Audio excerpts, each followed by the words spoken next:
So we entertained Barnsley at Elland Road. Well, when I say entertained, well, what I mean is, yeah. So you can see Barnsley backing off. And with the run of matches that I'd had in PES, I was very deflated, and my enthusiasm had wandered off somewhere, and I couldn't find it. Because PES is structured and programmed in a way that is game breaking. We had a header, as you saw, that troubled absolutely no one. Barnsley hoofed the ball down the pitch, and it's that spring that, like I say, that Barnsley are programmed to do nothing at all and be faster and stronger and what have you, and then win the ball and then break. And as soon as we touch the ball, I mean, what football team in real life would run away when they're attacking as soon as a defender touches the ball? So at this point, my enthusiasm had gone, and so I put my pad down and I utilised my time really well. I went to the toilet and then I made a cup of tea. And that's what I did. I just left the game like this. I put my pad on the floor, got up, wandered out of the room, had a piss, and made a cup of tea. What else would you do like this? Would you do that dance where you are, the onus is on the player to attack, and look, Barnsley have won the ball and come down your pit, your end of the pitch and scored. Do you want to do that dance? So I decided not to, and I decided to go for a piss and make a cup of tea. The first half came and went, and in the second half, what happens is there's a token effort by the Barnsley forward to run, to play at pressuring you. So if you just pass the ball to near the halfway line and then just pass it away from their forward, they won't move until 65 minutes in the game clock, which you're going to see shortly. I gave you the courtesy of speeding up these bits. So here we are, 64 minutes. It's been 65 minutes in every iteration of PES this gen, and it's no different in this one. Bang on 65 minutes, their player starts to move. And that means that the game at 65 minutes, now I talked about this before, at 65 minutes their players get stat buffs, right? They get stat buffs. Absolute facts. They get faster and stronger. So what it does is it tries to create an opportunity where in sort of 65 minutes toward the end where there's opportunities and it's frantic and fraught and isn't that exciting and there could be a couple of late goals. So what I did was I just passed it around at the back. That's all I did. And I ran the clock down because I was fed up with PES and I didn't want that. So the game was 0-0. And amazingly enough, their goalkeeper was man of the match. Now, do you remember that header that didn't trouble anyone? Apparently, he saved a shot and he was man of the match. That's extraordinary. He got a 7 for that. There are the results for match day 11.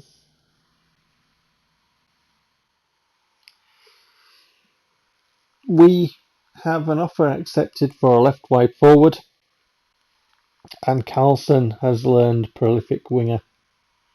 So we are doing the deal for the left wide forward. So that's the defensive midfielder who can play centre back and the left wide forward. This is good. Now we move on to the Milwall match, and Milwall just sat in their half and did absolutely nothing, just like Barnsley. Now I'd given it a bit of time since playing Barnsley, if you could call that playing, and I was determined to try. But having seen Milwall, which was the match just after Barnsley, and considering the amount of games like this I've had, my enthusiasm is just, well, it's going. So I tried to play, and I did that dance of the onus is on me to attack, and Milwall wouldn't move, and if they score, it's my fault for trying to play the game. You know, I did that dance, and I played this through ball, and inexplicably the Milwall defender missed it, and Pavlidis slotted it home. So we have the lead. Would that change how Milwall played? Would Milwall actually try now? Or would PES actually try? Because it's not, Millwall as in they're the only team. It's PES, it's the game programming. Would the AI game programming try? Delgadillo with the through ball, Pavlidis with the composed slot.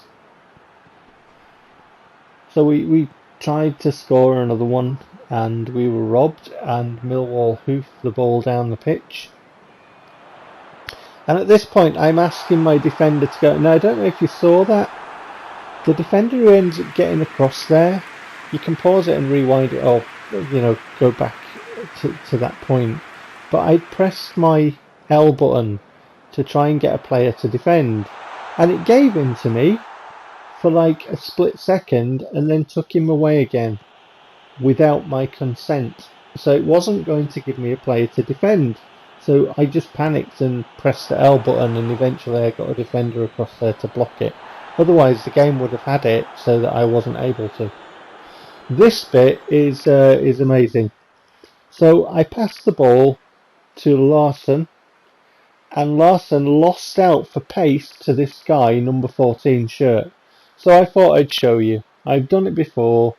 I've talked about the opposition getting stat boosts and my team getting stat nerfs, and people have said to me, but it's the same set of rules for the AI and the player, and I've said, no, it isn't. No, it's not. So I'm showing you. I'm proving it. The definitive answer is no, it's not the same set of rules, because the AI can put stat buffs and nerfs on when it chooses, and the player can't. So you can clearly see there that my player Larson is faster, both in speed and acceleration, and his body balance and physical contact are also better. At what point should he have lost any of that? At what point?